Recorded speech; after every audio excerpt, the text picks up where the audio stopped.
past 2 years, it's that COVID always has another trick up its sleeve. We're grateful that despite his positive test, the PM has kept his rendezvous with the Institute today. Before we begin, let me acknowledge the traditional custodians of the land on which the Institute stands, the Gadigal of the Eora Nation. I pay my respects to their elders past and present. I think we've all been both horrified and inspired by events in Ukraine over the past fortnight. For those of us who've been watching closely, of course, this has been coming for a long time. Over the past decade, the liberal international order has seemed progressively less liberal, less international, and less orderly. A new group of autocratic leaders have appeared on the scene. And as they went on the front foot, the democracies went on the back foot. Often, when democracies came upon an unpleasant scene, then like the priest and the Levite in the parable of the Good Samaritan, they passed by on the other side.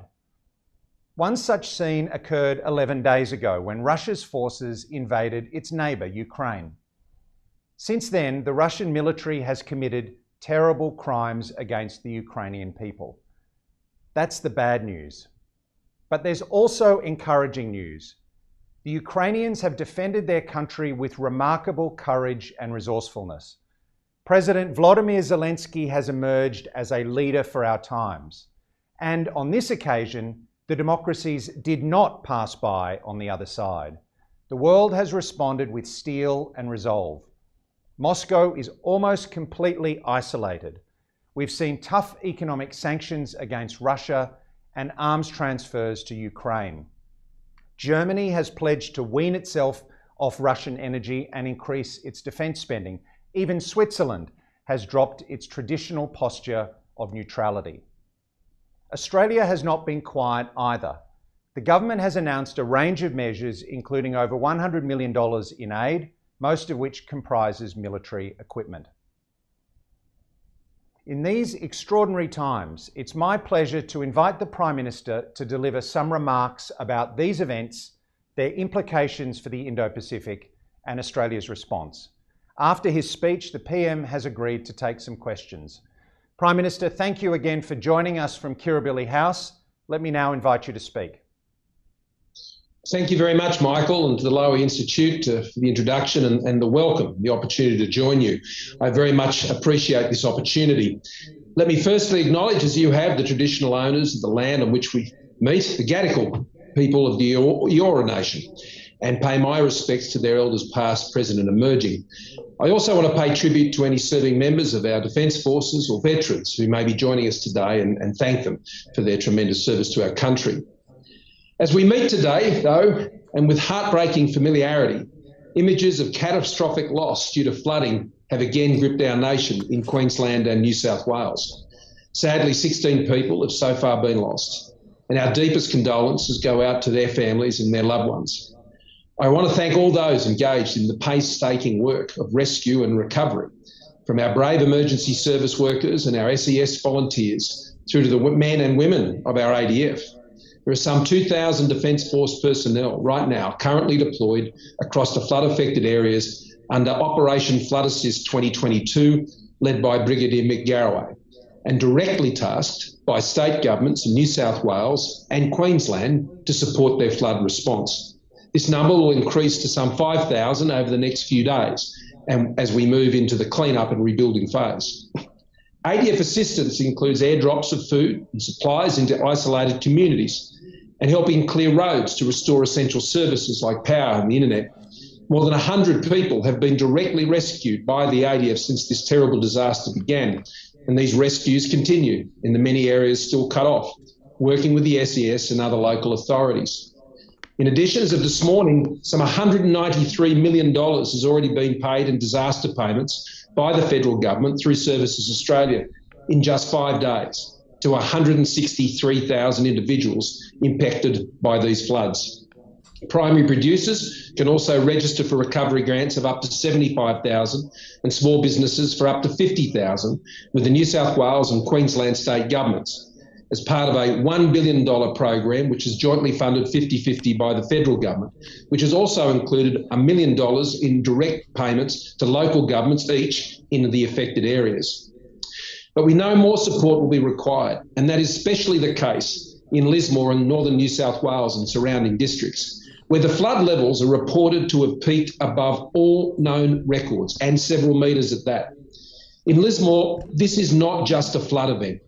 It is a catastrophic natural disaster. We are currently bringing together a further package of support, and I look forward to being able to visit the impacted areas later this week after my current COVID isolation is completed to assess that situation firsthand as we prepare our further response. But most of all today, to the thousands of Australians who have just reached out and helped their neighbour during these terrible floods, thank you. Your quiet acts of care and compassion and bravery have once again humbled our nation. I thank you. But beyond our shores, as you were saying, Michael, we face many other threats. The world has entered a profound period of strategic challenge and disruption. Once again, the horror of war has befallen Europe, an unprovoked, unjust, and illegal war. After months of planning, bullying, coercion, and intimidation, Russia has invaded Ukraine. Australia strongly supports Ukraine's sovereignty and territorial integrity, and we condemn Russia's abhorrent actions in the strongest possible terms as a gross violation of international law and an assault on freedom. This is just the latest example of an authoritarian regime seeking to challenge the status quo through threats and violence. Our rules-based international order, built upon the principles and values that guide our own nation, has for decades supported peace and stability and allowed sovereign nations to pursue their interests free from coercion. This is now under assault. A new arc of autocracy is instinctively aligning to challenge and reset the world order in their own image.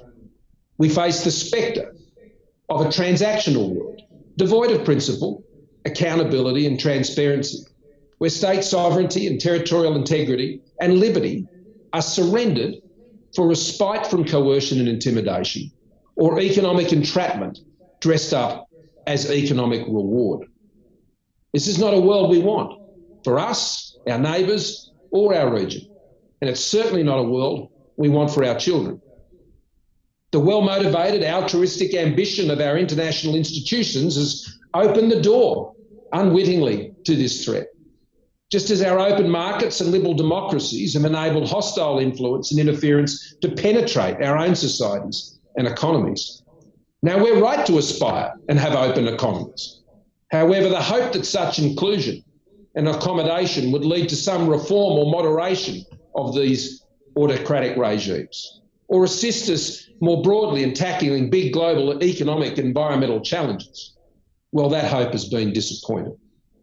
As Prime Minister, I've been warning about this for years, including at the Lowy Institute.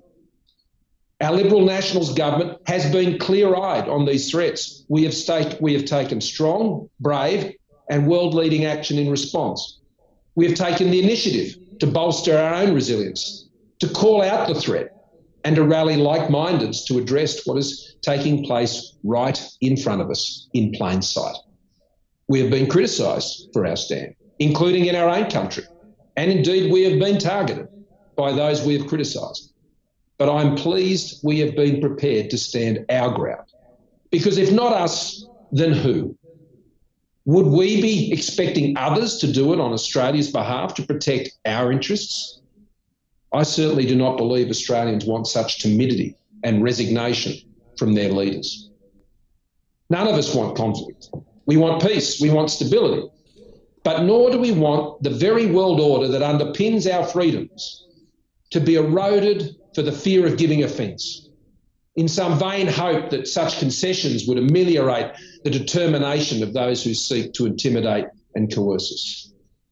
Events are now lifting the veil, I believe. Perhaps the scales are beginning to fall from the world's eyes also, at least I hope so. And so Australia faces its most difficult and significant and most dangerous security environment in 80 years. This is where I'd really like to address my remarks today. Firstly, the crisis in Europe and the contribution Australia is making, and the broader challenge to world order and Australia's national security response, focusing especially on our own region, the Indo-Pacific.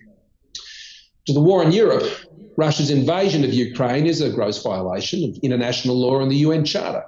Russia's actions have been and should be condemned by all members of the international community. We expect Russia to continue, though, its brutal attacks, including bombarding residential areas, even nuclear facilities, with scant regard for civilian casualties or the broader catastrophic impact. This is what autocrats do. It is not the product of some sudden madness or a failure of earlier diplomacy to resolve just grievances. These are the bloody and violent acts of an autocrat determined to impose his will on others in the contrived self-justification of realising some nationalistic destiny. And we've seen all this before. Everything points to a bloody and protracted conflict. More than 1.5 million people have already fled Ukraine, and we fear this is only the beginning of an unfolding and terrible humanitarian catastrophe. As I remarked to President Zelensky just on Saturday evening, Australia will continue to stand with the brave people of Ukraine. And we are working with our allies and partners to supplement Ukraine's military defences. Last Tuesday, I announced around $70 million in defensive military assistance and non-lethal military equipment and medical supplies to support the defence of Ukraine. Our missiles are on the ground now. If there is further effective support we can provide to assist Ukraine's efforts, we will. Every day Ukraine resists is a further day of humiliation for President Putin and imposes a heavy price on his illegal, reckless and callous acts of aggression. So yes, we have offered our prayers, but in Australia, we have also sent our ammunition. In addition, Australia is helping those rendered homeless or vulnerable by Putin's war machine, with $35 million in humanitarian assistance for urgent needs, especially for those displaced in a neighbouring country.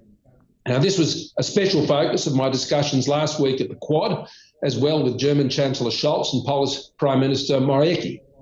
Australia's assistance will deliver life-saving services and supplies, including shelter, water, food and medical care. Since the crisis began less than 2 weeks ago, we have fast-tracked the approval of some 1,700 visas and have begun preparations to address likely demands on our humanitarian and broader migration program. Now, this may include a rerun of the successful temporary safe haven program we ran for the Kosovars some years ago. And in my discussions with European leaders, it is their prevailing expectation, though, that rather than long-term resettlement, those who have been displaced will want to return to their home in Ukraine. Australia is working with other countries to ensure that Putin's Russia pays the maximum possible economic price for this brutal war of aggression. This is important because we know there are powerful actors in our region who are watching closely, looking for signs of weakness and division within the West. Unprecedented economic and financial sanctions are now humbling and biting hard on the world's 11th biggest economy. A significant portion of Russia's foreign exchange reserves has been frozen, and the Russian economy is increasingly cut off from Western financial markets. Major multinational companies such as BP and Shell are selling their Russian assets. Australia's superannuation funds are divesting those assets. Australia has imposed targeted financial sanctions on 21 entities, including 11 Russian financial institutions, and that includes the Central Bank of Russia. We have also imposed financial sanctions and travel bans on 392 individuals. That includes President Putin, Foreign Minister Lavrov, and all the permanent members of Russia's Security Council. This is in addition to our sanctions on 8 oligarchs, 339 members of the Russian parliament, and key figures in the Belarusian government and military. I want to particularly recognise actions taken against Russia by countries such as Japan and South Korea and Singapore, a welcome testimony in our own region to international solidarity. It would be folly to venture predictions on the wider fallout from Mr. Putin's war at this point. Certain early conclusions, though, can be drawn. Firstly, Europe has had a major wake-up call, strategically and economically. Australia welcomes signs of a more concerted, tough-minded European approach to autocrat adventurism. Germany supplying Ukraine with anti-tank weapons and Stinger missiles and moving immediately to increase defence spending to 2% of GDP. I know Denmark had made the same announcement. Sweden and Finland long committed to military non-alignment, now contemplating joining NATO, and also taking part in all NATO consultations about the crisis and sending weapons to Ukraine. The EU finding weapons for Ukraine, and even Switzerland moving from its traditional position of neutrality. Secondly, the global system of independent commerce and finance, built largely under American leadership over the past 70 years, remains an enormously powerful force not to be underestimated. This should give us renewed confidence to assert that those who wish to overturn the global order through violence need to think again. And thirdly, political will matters. It's been humbling to witness the courage and moral clarity of President Zelensky's inspiring leadership of his country. And it was a privilege to be able to commend him for that in our conversation just a few days ago. On behalf of all Australians, there is a wider lesson here for Western liberal democracies as we come face to face with brutal autocratic aggression and coercion. And that is, we must stand together. We cannot afford the pettiness of small differences to infect our relations and our long-term cooperation. We have to get over these, and fast. Our adversaries will ruthlessly look to exploit this. What unites us as Western liberal democracies is far greater and far more enduring than what divides us. So stand together we must, resolute, against aggression and coercion wherever it occurs. The strategic, political, economic and social implications of this crisis will of course be deeply felt within Europe, but will inevitably stretch to the Indo-Pacific, which is the next point I wanted to address. This was the topic of our discussion at the Quad Leaders meeting the other night. This war of choice by Mr. Putin is a reminder that although Australia's focus is the Indo-Pacific, events elsewhere can affect our regional security. The Indo-Pacific remains at the centre of global geostrategic competition.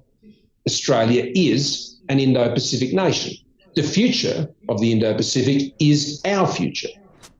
Threats in our region are proliferating from both state and non-state actors. Militarisation is expanding and evolving rapidly. The spectre from terrorism and all forms of violent extremism endures. The challenge from more surreptitious malign activities, espionage, disinformation, cyber attacks, foreign interference and economic coercion, it's mounting daily. We're seeing increasing resort in our region to grey area tactics, where the boundary between legitimate and hostile activity is deliberately blurred. And the rise of so-called hybrid warfare that has stripped away the old boundaries that once separated the realms of defence, foreign policy, trade and investment, communications and other areas reaching deep into our domestic security. Australia seeks to work with all countries to ensure a peaceful, stable and prosperous region. However, we're not naive and nor can we be. The challenges we face continue to mount. They require us to increase our resilience, expand our capabilities and harden our defences. Liberal Nationals government that I lead is taking decisive action to ensure that Australia's future is secure. Firstly, by building our military capability for the new challenges of the 21st century. Secondly, by widening and reinforcing our webs of alignment globally, especially in the Indo-Pacific. And thirdly, by strengthening our national resilience at home with policies that reinforce both economic and national security goals into the future. So, the cornerstone of national security under our government has been extensive reinvestment in defence capability. As you know, when we came to government, the defence budget as a share of our economy had fallen to 1.56%. That was the lowest level since the Second World War. Now, defence spending in 2020, 2021, as a percentage of our economy, of our GDP, is above 2%. This year, it'll be at almost 2.1% and rising.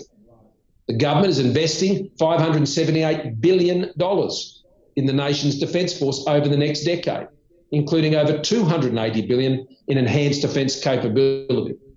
This investment is geared to delivering regionally superior capabilities because that's what we need, and there is more to do. Our first initiative under the AUKUS partnership is acquiring nuclear-powered submarine technology, leveraging decades of experience from the United States and the United Kingdom. On the 8th of February, the exchange of naval nuclear propulsion information agreement came into force in record time for an agreement of this nature.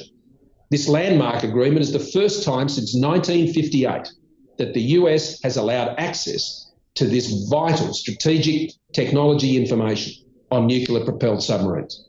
It gives Australia the training and the information sharing that we need to build that capability right here in partnership with our AUKUS partners. It is a huge milestone and a reflection of the strategic trust that we've built with the United States and the United Kingdom.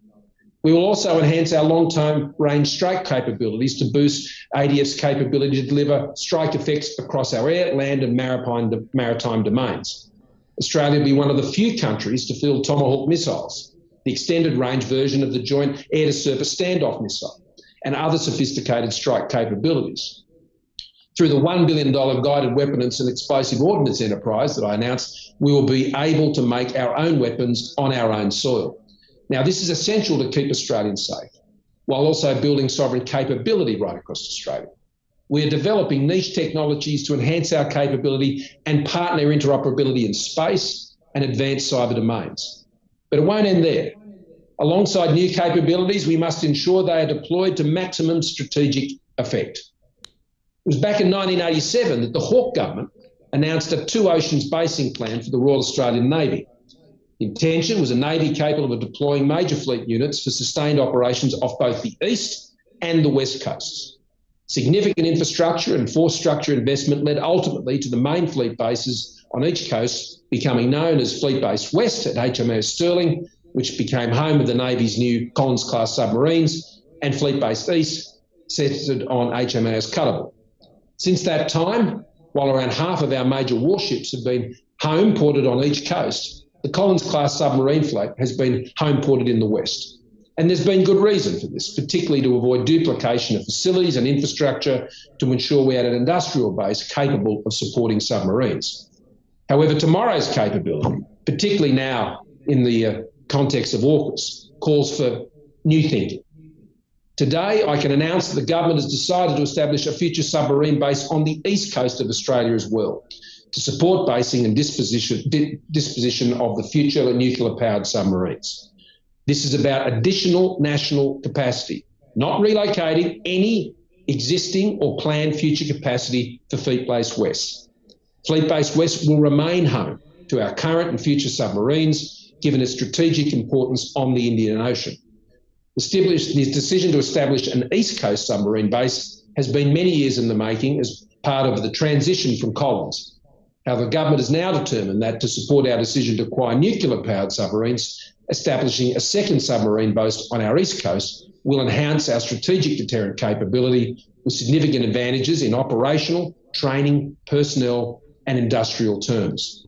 An optimal East Coast base would provide home-ported submarines with specialised wharves, maintenance facilities, administrative and logistics support, personal amenities and suitable accommodation for submarine crews and support staff, including those visiting. It would also enable those visiting of US and UK nuclear-powered submarines. Following significant work by Defence, reviewing 19 potential sites, 3 preferred locations on the East Coast have now been identified. They are Brisbane, Newcastle and Port Kembla. Now, all 3 locations meet many of the criteria that the government agreed would need to be met to support our strategic objectives. And they include, which is important, being close to sufficient industrial infrastructure that will be able to support the complex demands of maintaining and repairing high-tech submarines in an efficient and affordable manner. Secondly, being close to large population centres to optimise our ability to attract, recruit and retain the substantially larger uniformed submarine workforce we are building to crew and support future submarines. And being reasonably proximate to our primary maritime training and operational areas, to deep water and to weapons storage and loading facilities. And there's ensuring that the location of the base provides strategic depths as far as possible from potential threats and supports the mounting and sustaining of operations. Our government has authorised Defence to immediately begin engaging with the New South Wales and Queensland governments, and I was in contact with both of the premiers last night, and relevant local governments also, and authorities to further validate their work to date and to begin negotiations on what will be an enormous undertaking. This initial work is expected to be completed by the end of 2023 and will ultimately form part and be informed by the work underway right now by the Nuclear Submarine Task Force. Now, Defence has not constructed a major new base since Robertson Barracks in the 1990s.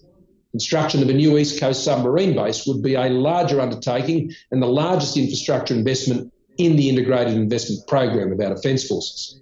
Based on early estimates, we have provisioned nationally more than $10 billion to meet the facilities and infrastructure requirements for the future transition from Collins to the future nuclear-powered submarines over the next 20 years, which includes, but is not exclusive to, the East Coast submarine base. We'll also be spending and investing more in the West too, as part of the required upgrades to infrastructure in other locations. And I'll have more to say about that in the weeks ahead.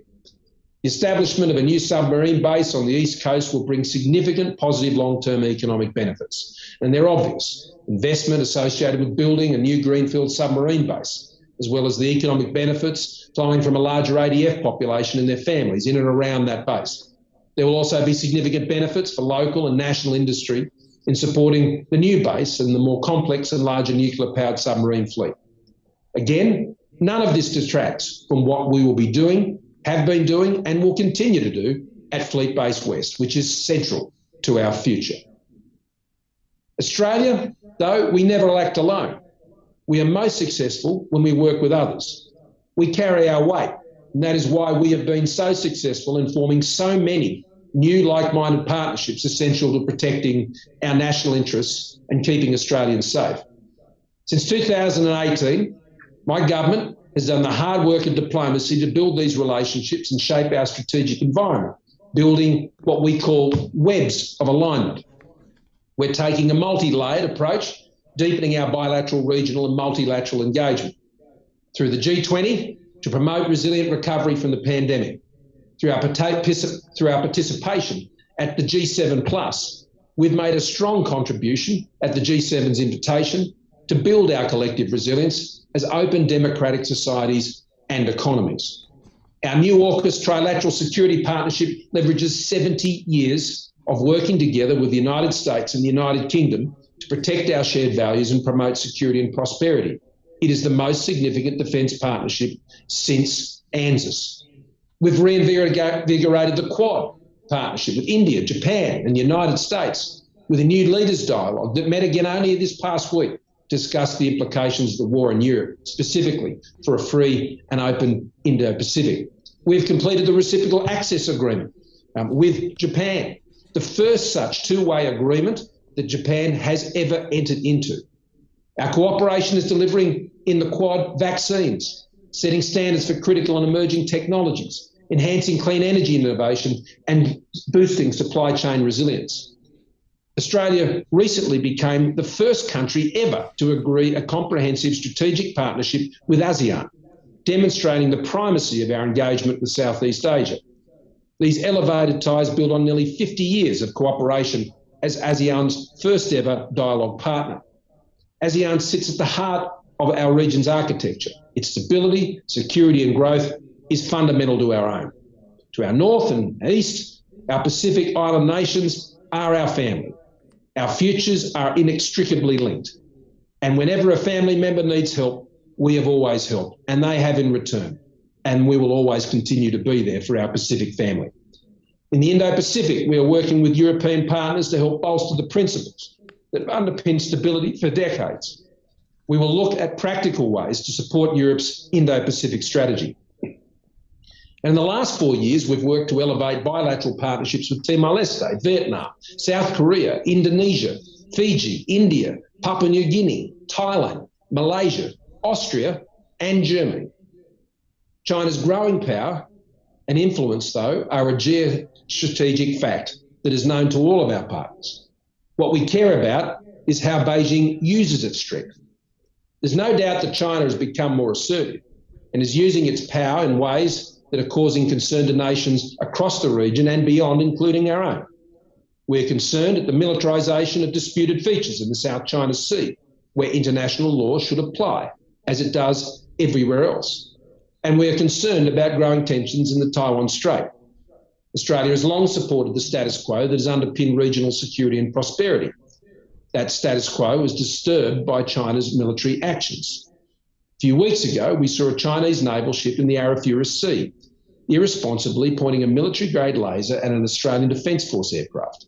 This is needlessly provocative and is incredibly dangerous. The crisis that now grips Europe heralds a moment of choice for China, the Chinese government and leadership. Under Mr. Putin, Russia has chosen the path of violence and seeking to overturn the global order.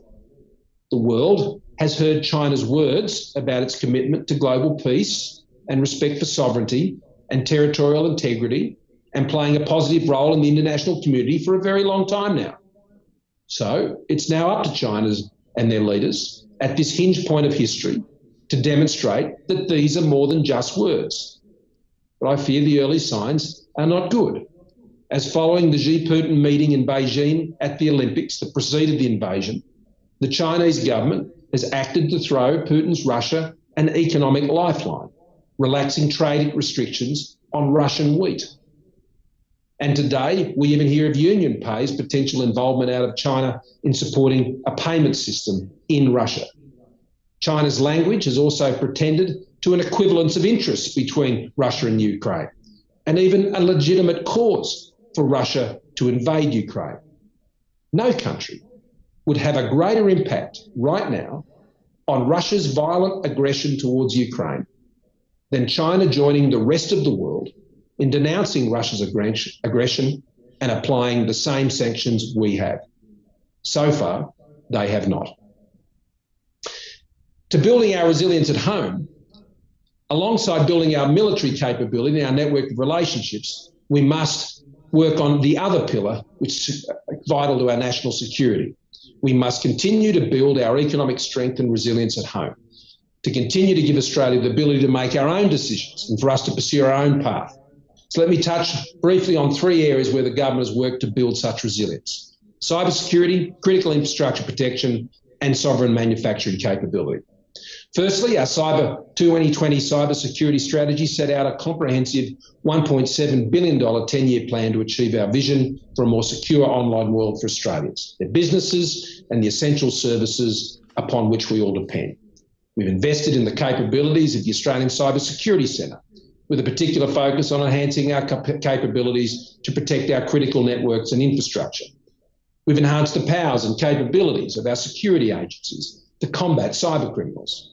One example is the work of our world-class Australian Signals Directorate, which has actively undertaken offensive cyber action during the COVID-19 pandemic to hack back and disrupt offshore cyber criminals scamming Australians.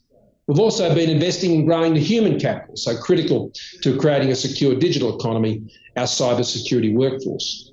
Secondly, our government has been at the leading edge of protecting Australia's critical infrastructure to secure the essential services all Australians rely on, everything from electricity and water to healthcare and groceries. In 2017, as Treasurer, I announced the establishment of a Critical Infrastructure Centre to coordinate the management of the complex and evolving national security risks to our critical infrastructure. Since that time, we've passed laws that enhance the security of the management and operation of critical infrastructure assets, that introduced mandatory incident reporting for critical infrastructure entities that experience serious cyber security incidents. And that allowed the government to use its unique capabilities to assist industry to respond to immediate and serious cyber attacks on Australian systems. We intend to pass an additional round of critical infrastructure protection legislation when we return to the Parliament, and we look forward to doing that. And thirdly, the COVID pandemic has underscored why it's important to maintain a sovereign manufacturing capability. This is also central to our nation's economic plan. The Coalition's $1.5 billion modern manufacturing strategy is securing Australia's sovereign manufacturing capability and supporting supply chain resilience. It focuses on 6 priority areas: space, medical products, food and beverage, recycling and clean energy, resources technology and critical minerals processing, and of course defence. Now, building our sovereign defence capability not only means acquiring new capabilities and growing and skilling the people we need to operate them, it also means growing and building the industry capability and capacity needed to maintain them. Resilient supply chains underpin Australia's prosperity and security. And while the private sector is primarily responsible for managing supply chain risks, there is a strategic role for the government to help deliver solutions to supply chain vulnerability in areas critical to our national interests. Recent experience provides examples of how supply chains of critical goods are vulnerable to a wide range of impacts: COVID effects, economic shocks, coercive action, workforce stoppages, freight delays, natural disasters, demand surges and disruption at global production centres. Now, not all manufacturing and supply chains can or should be addressed domestically. That's why the government is also working with our Quad partners and other friends to develop trusted supply chain approaches, cooperative approaches that strengthen supply chain security based on mutual manufacturing and resource-based strengths. More broadly, international collaboration to maintain free and open markets in a global rules-based order will continue to be central to help manage supply chain risks. In conclusion, and I thank you for your patience, ladies and gentlemen, if there is a simple message from my remarks today, it is that national security affects all Australians. It extends far beyond the prospect of fighting wars. It's about safeguarding our way of life, our access to the amenities, liberties and essentials that Australians rely on and enjoy. It's about seeking to shape the changing world we live in to promote peace, provide stability for people to live their lives, and an international order that favours freedom. We face a world that is more fragile, more contested, and arguably even more fragmented than at any time since the Second World War.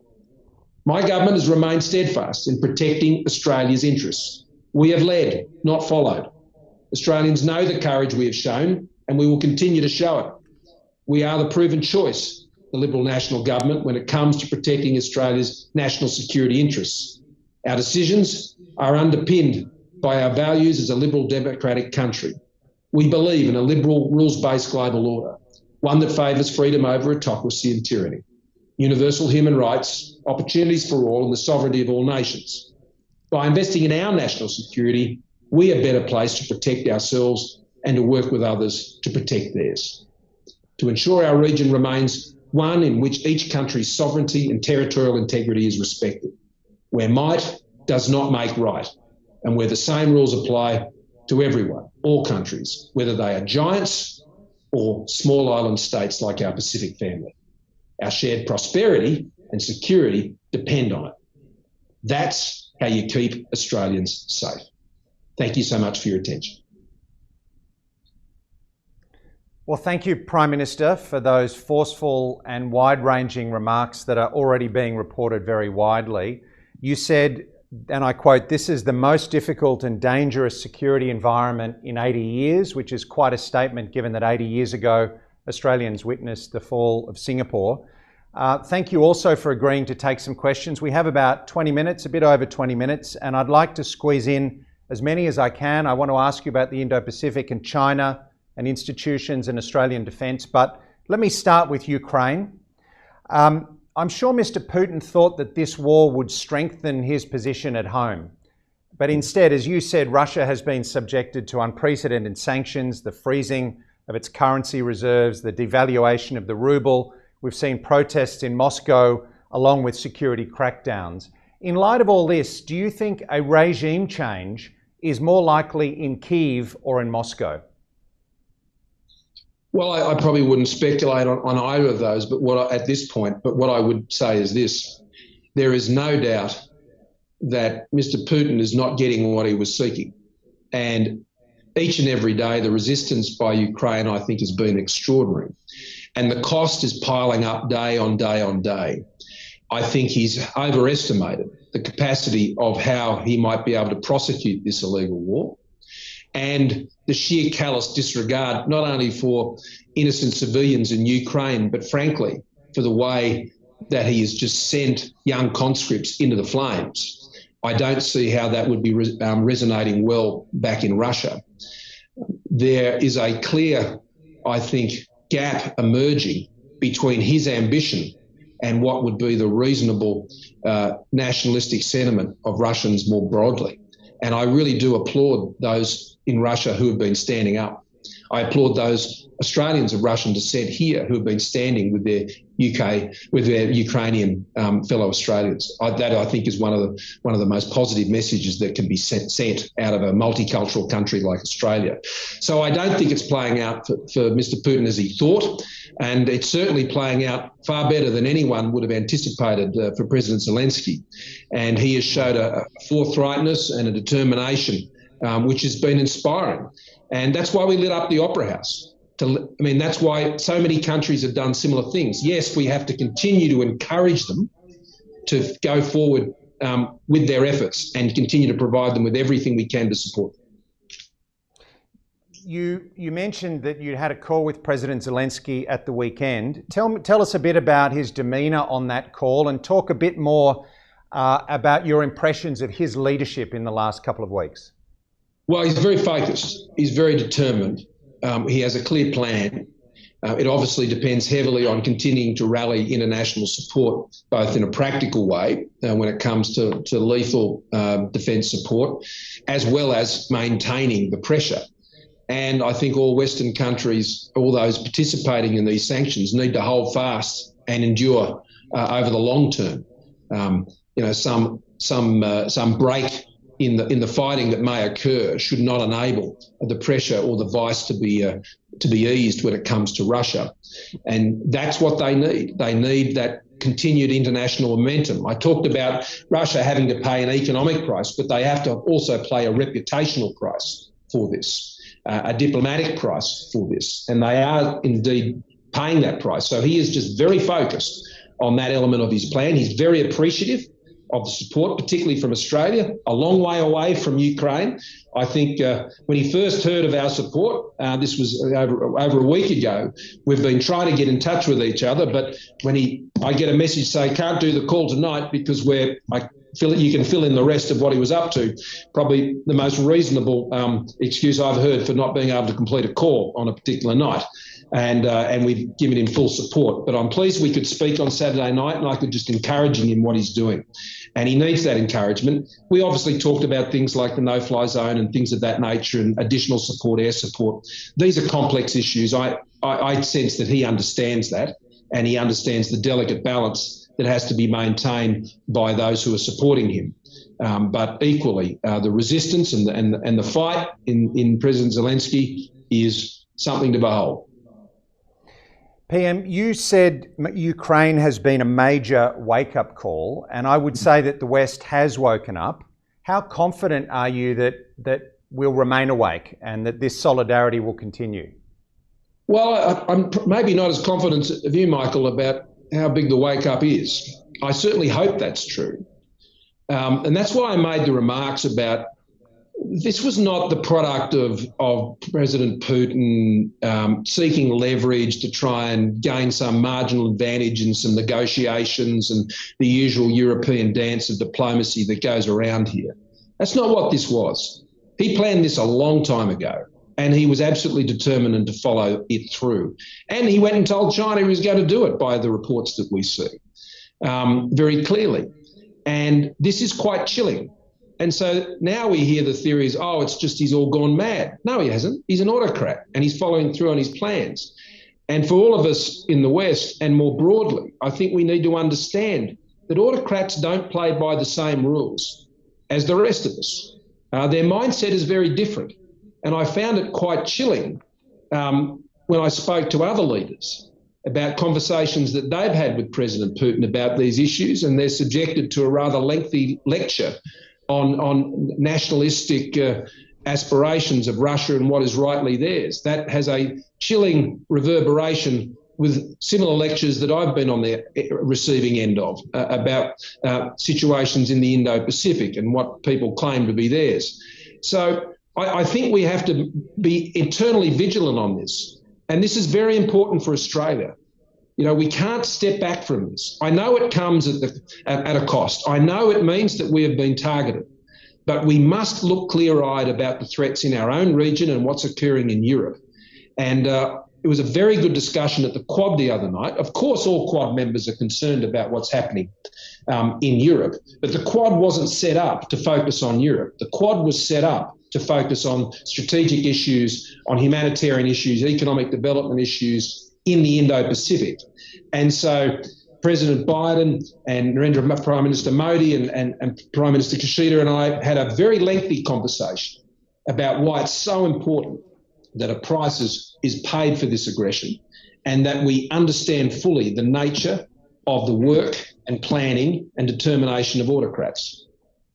All right, let me go to Russia and China. Today you referred to an arc of autocracy, which I presume includes both Beijing and Moscow. Yesterday, the Defence Minister, Peter Dutton, called this relationship an unholy alliance. Tell us a bit about this relationship. How tight is the relationship? Could the invasion of Ukraine create a problem for the relationship? What can countries such as Australia do to weaken that relationship? Well, I think the second last point you made about the events, I assume what you're saying about the events in the Ukraine and what that means for that relationship, I would describe it more of an instinctive relationship, an opportunistic relationship rather than a strategic one. China and Russia have got a fairly interesting history in terms of their engagement, and I don't think anything has changed about that. But there does seem to be some alignment in the sort of world order that they would prefer to the one that has been in place since the end of the Second World War. And we've seen that play out over a long time. So there has been a convenient fellow travelling, I think, and that's how I would describe it. I wouldn't for a moment seek to draw any parallels between the situation in the Taiwan Strait and Ukraine. I think these situations are entirely different. And the responses that would be expected in the Taiwan Strait would be completely different to what has occurred in Ukraine. So I wouldn't want to alert or concern Australians that simply because of what's occurring in Ukraine, then B will follow A on these things. I don't believe that. I think those circumstances and that situation is as it was before, tense, deserving of concern and attention, but not necessarily at all impacted by the events in Ukraine. What can Australia do? Keep calling this out. While most of the world was focused on what the actions of Russia was, I was quite adamant in speaking up on the fact was I was listening for the voice of the Chinese government when it came to condemning the actions of Russia. And there was a chilling silence. And when I learned the other day that they were easing wheat trade restrictions from Russia and throwing Russia an economic lifeline while the rest of the world was seeking to impose a heavy price, this, for me, just jars completely with what the broader international interest is here. Now, China has long claimed to a role as one of the major powers in the world and to be a contributor to global peace and stability. This is why I reinforce this point, that no country will have a bigger impact on concluding this terrible war in Ukraine than China. But so long as they have a bet each way on this, then I fear the bloodshed will continue. PM, let me ask you about institutions. You said today in your remarks, the well-motivated altruistic ambitions of our international institutions has opened the door to this threat. And it reminded me of your 2019 Lowy lecture, or as it became known, the negative globalism speech, in which you voiced concerns about international institutions becoming overly powerful and demanding conformity. But let me ask you, wouldn't you say that international institutions have been very useful in the past 2 weeks? For example, hasn't the European Union stepped up? Ukraine has applied to join the UN, the EU, I should say. The UN and other institutions have condemned Mr. Putin's aggression. Don't we want to see international institutions behaving just like this in relation to threats from countries like Russia and China? Of course, and I will call that positive globalism. My remarks several years ago was simply to draw attention to one, I think, of the less helpful elements of how international institutions operate. We are a great supporter of international institutions. And what I also said in that speech, as you may recall, is we then set out and have had some success. Think, of course, to the the election of Matthias Cormann as Secretary General of the OECD. We set out on a very clear path of seeking to have greater influence in these institutions to ensure they are focused on what we believe were the most pressing issues. And we have been working hand in glove with many other like-minded countries to ensure that international institutions are not being hollowed out and hollowed out in plain sight by some who would seek to take them in different directions. We've worked on many candidacies of many countries to support them in a lot of these institutions to ensure that they focus on a positive agenda. The point I was also making today, though, Michael, was that it is right and good. So it's not so much a criticism as an observation. It is right and good that we would want international institutions to work with member states to try and deal with the big economic and environmental challenges that we face. This is a good thing. But by the very open nature of that process, we have become exposed to interference, to subversion, to a range of other things which can take that agenda off track. And, there are a lot of concessions that have been given, whether it's been in trade or so many other things, in our own democracies. I mean, we are open democracies that are open to foreign investment and all of these things. This is a good thing. But at the same time, it comes with a double-edged sword risk of a vulnerability. And that has been taken advantage of. And I think that is clear. So what has been our response domestically? Foreign interference legislation, a raft of other measures which have sought to improve the resilience of liberal democracies to these sorts of threats. And I think international institutions need to be just as wary of these things, just as countries like Australia have. And Australia has led the way in this area. I mean, when I tabled those 14 points at the G7 Plus, they were surprising. They were surprising to many around that table. And it's important that we continue to do that. Because I said, if it's not us, then who is it? Let me come to AUKUS and Australian defence capabilities. How does the invasion of Ukraine affect the argument for nuclear-propelled submarines for Australia? Well, I don't think it changes it at all. I mean, it was already compelling and overwhelming. So I think, yeah, sure. I think it highlights the work of autocracies as I've outlined, and I think it highlights the higher threat environment in which we need to operate and why we need greater capabilities. But I think all of those points were the driving forces of AUKUS before these events took place, and it continues to carry it. Yesterday, the Defence Minister, Peter Dutton, said that the discussions with the Americans and the Brits since the AUKUS announcement had been incredibly productive, and the government would make an announcement in the next couple of months about which boat we're going with and what we can do in the interim. Let me put a question to you from Ben Packham at The Australian. Will this announcement be made before the election? And if it is, will there be consultation with Labor given the long time frame of the program? No, we don't anticipate that decision will be made before the election. We don't, and no one should expect it to. It won't be done in that time frame. And as Ben rightly points out, that would involve a whole nother process, particularly during a caretaker period leading up to the election. But I can confirm what Peter has said, that we have made a lot of progress. I mean, we haven't let the grass grow under our feet on this. Admiral Reid has been out here most recently. He's been down in South Australia. There's been an enormous amount of work that has been going on in that 18-month process that we set out. But the 18-month process isn't just about deciding the technology option and the boat option we go forward with. You've got to make that decision, and then there's a whole series of things that have to take place after that. But I stress this as the Minister of Defence did. This is a trilateral partnership. This is not a procurement contest.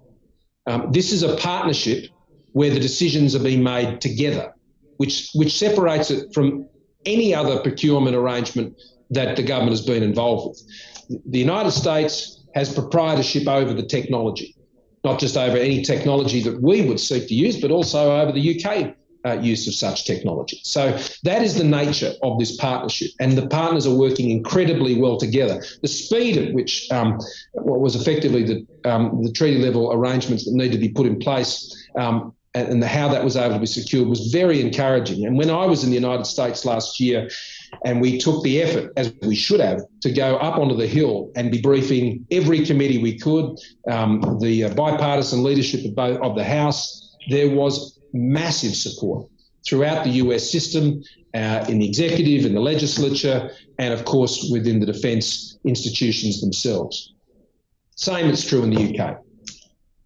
PM, I have a question from Andrew Caldor, and Andrew asks as follows. The invasion of Ukraine has triggered a massive wave of people fleeing to Australia, fleeing to safety, I should say. Will Australia increase its quota of refugees to allow a larger number of these desperate people to resettle here?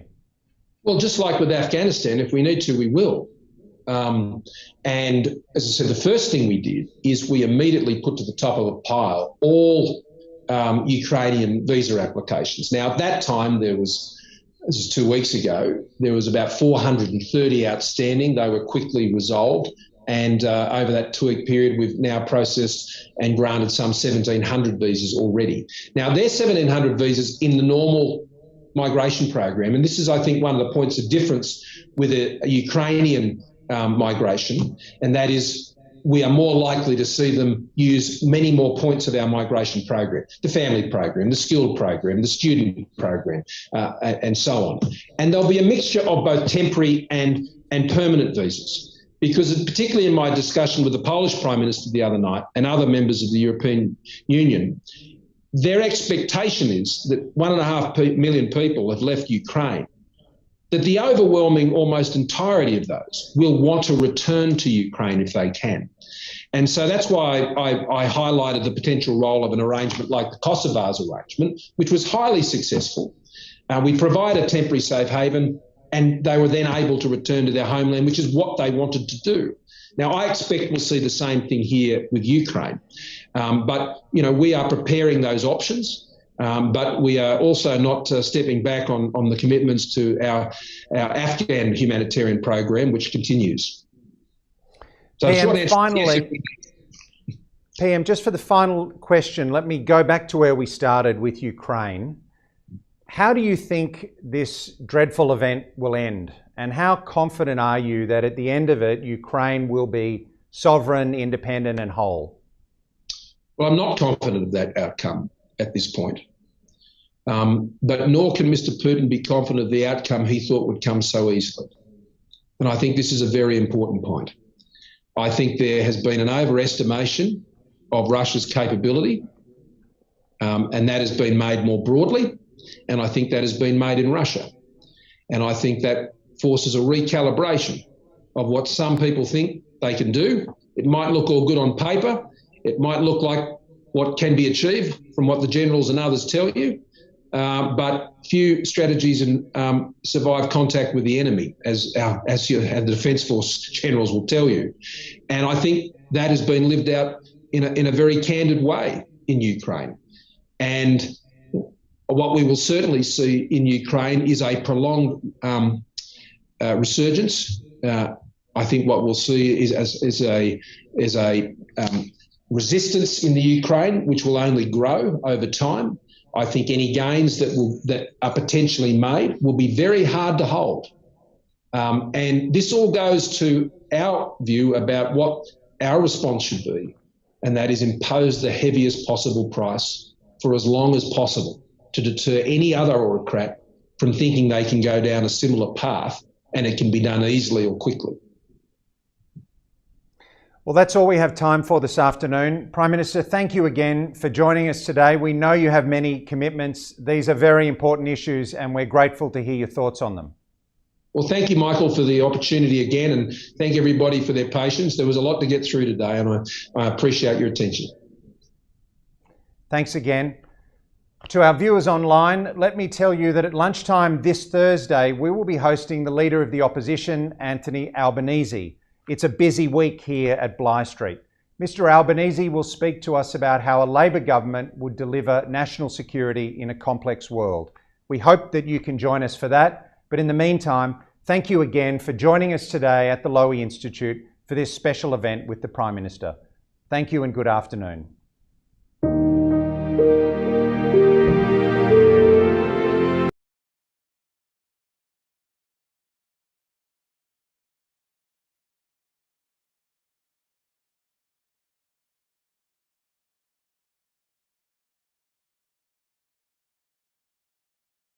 Reuters live service.